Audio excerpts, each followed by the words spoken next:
Hey everybody, so I did a shorter video of this, but this is really when you have a horse that's not paying attention to you, that gets spooky.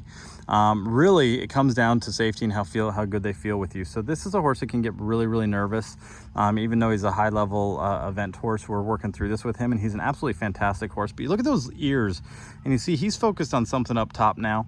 And when usually their ears are looking at something, their eye, well, not usually, pretty much if their ears are focused on something, their eyes are focused on it, and their brain is focused on it. No different than we are, except for they're a flight animal, so there's a big difference in how they process things over us. So I got that lick and chew right now. I don't know if you could see that, but now the head goes down. He's a little bit more relaxed. This is an area that makes him really nervous. There's a lot of new stuff, new construction going on here.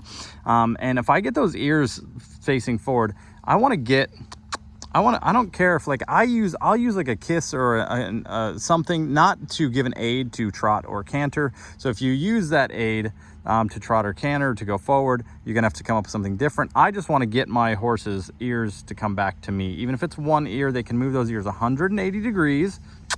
So I get that ear that comes back. Good. So see how he brought his ear and his face back to me. Now, if I get a horse that's focused forward like this, and I'm like trying to get his attention, and he's like flips it back and forward really quickly, that's not counting. That's like if you're a husband or your wife, say that your husband is watching a football game and you're trying to get his attention. It's the fourth quarter and it's a tied game. It's the Super Bowl, and you're trying to get his attention. He's gonna be like, yeah, I'll be right there in a minute. Be right there in a minute. Be right there in a minute. But he's not really focused on you. He just wants to focus on what's more important to him. So horses think that whatever might be out there that's scary is more important to them. And the goal is to have us go, hey, I really need you to check in with me. Same thing with kids. I just need you to check in with me. And if you check in with me, that'll help you be grounded. So you can kind of see now that his ears are a little bit more relaxed. So I'm going to come back. I'm going to ask him so now he's focused on over there. So I might pick up that rein. If he doesn't listen to my body language, I might put a leg on and say, hey.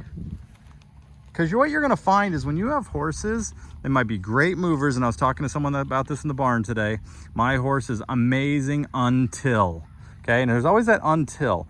Well, we want to eliminate the until and go, man, my horse is so zoned in with me and focused that all of a sudden I could have the greatest mover, the greatest half passes, the greatest canter departs, all this stuff. But if my horse loses its mind and focuses on something else, all that goes out the window. Why is that? Because the horse gets tense and they're focused on survival. They're not focused on how to use their body in a proper way that humans want them to. So something to look at. So he's looking at the left there. I want him to constantly, and at first we have to work with our horses in areas that make them nervous. You can see that there's some filling station over here. We got the round pen, and I really want him to want to check in with me, not for me to have to ask to check in with him. So you can see that if I just do anything, if I'm up here as the pilot and he's my co-pilot, means that he can think for himself. And if he needs to fly the plane, then I want to make sure that I've taught him how to fly the plane rightly to keep us both safe. So once again, I want him to be so in tune with me that if I don't do anything, with my hands, if I just put my legs on, I get the ears that come back to me. Now you see he's taking some nice deep breaths. So this is something to think about when you are working with a horse that might be spooky or loses focus on you. It's imperative that we get those ears to come back to us and to focus on us when we need them to. Now, of course, if we're going towards a big fence or if we're doing something like that, we want our horses to focus on what they're going towards. But what you'll notice, though, is that if you move your position or you touch that horse or you do anything with your hand going up their mane, they're going to take an ear and come back to you to check in with you. Hope this is helpful. I hope you guys have a great day. If you like this, please hit subscribe.